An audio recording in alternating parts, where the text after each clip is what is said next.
And that ends the question portion of our debate.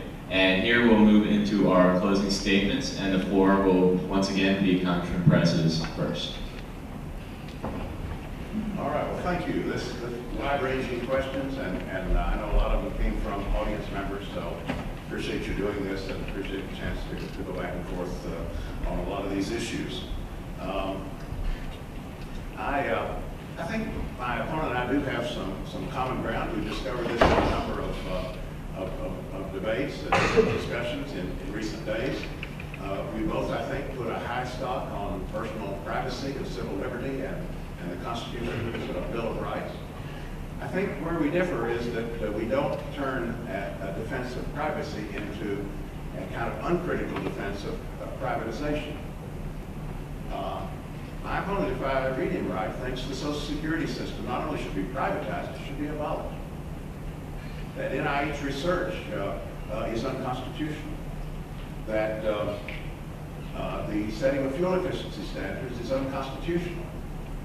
Maybe he can clarify that, but I think what you have here is a kind of pre-New Deal view, kind of playing Herbert Hoover to this economic meltdown, by the way.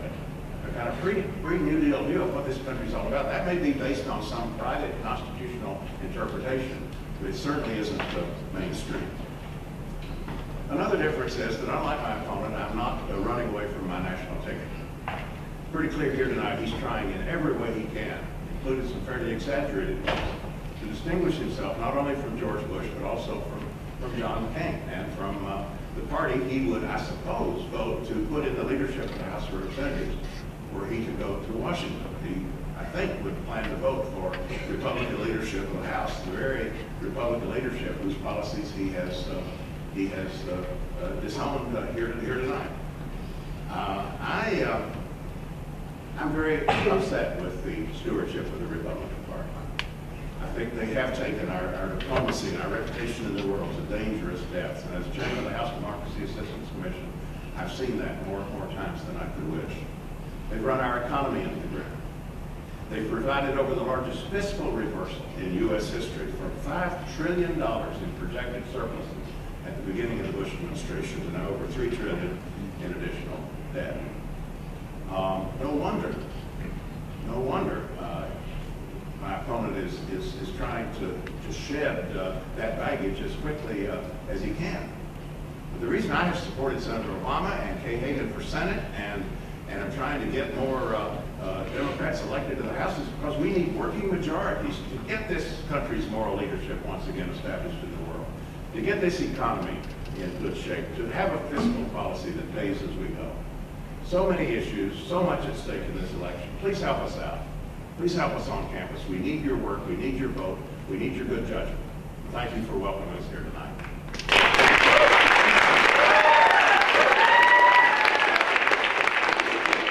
Dr. Lawson has 3 minutes, and after his closing, that will be the close of the debate. There is one area of profound agreement, I think, between Representative Price and myself, and that is I am not your typical Republican. But the good news is I don't have any baggage from which I need to run away. I've never been elected before. I'm doing this because I care deeply about the future of our country. I'm a Republican because I've been a Republican all my life. And to some extent, at some point, I thought that the Republican Party shared the ideals of limited government, good government, government that serve the individual as opposed to the corporate masters. But what we're finding out is that this false dichotomy is really poisoning the debate, as I believe we saw here tonight. And the unfortunate truth, the inconvenient truth, is that, for example, my opponent's second largest PAC donor is the defense industry, which explains, if you follow the money, the way he votes on a lot of these issues. The reason that we are suffering the way we're suffering is because we've lost sight of what are the principles of good government that made our country great. Now, I'm going to use a word tonight. It's the first time I've used this word. The word is the Constitution. I've also been shocked. I'm educated, frankly. I'm educated to know that our elected representative has been voting for things that he believes are unconstitutional. The point is that we should be having that discussion more often. And it's not like you're going to be able to bring a government into compliance with good government principles overnight. But at some point, we have to start trying. We have to start moving in a more sustainable direction. Because to pretend that the rule book doesn't exist, and then to object, and then to frame any objection to what we're doing as some narrow-minded parochial thinking, That's trying to replay the same old party logic that's gotten us into this mess in the first place. So my request is that folks will carefully consider the issues. Carefully consider who is a true progressive here tonight. I refuse to be defined by a label. I'm not going to be defined as white, Christian, Republican, straight, anything else. You cannot define me. I am an American offering myself to you for this important job of representing the people of the 4th District, and by extension, our United States of America. The last thing I would add, and this is a request and an invitation, we have a transpartisan campaign. We have people pitching in from across the political spectrum who know that things are going wrong. We have an event this Friday night that we're calling the Peace, Prosperity, and Liberty Forum. We're bringing to campus Adam Tokesh of Iraq Veterans Against the War, Bruce Fine, who's a well-known civil liberties and constitutional law expert, myself, as well as for a panel discussion that will be moderated by our own Jim Neal, who's a former Democratic candidate for Senate. These are not partisan issues. These are American issues. I invite you to join us at that event, that discussion, and I look forward to continuing the conversation and appreciate your vote in November.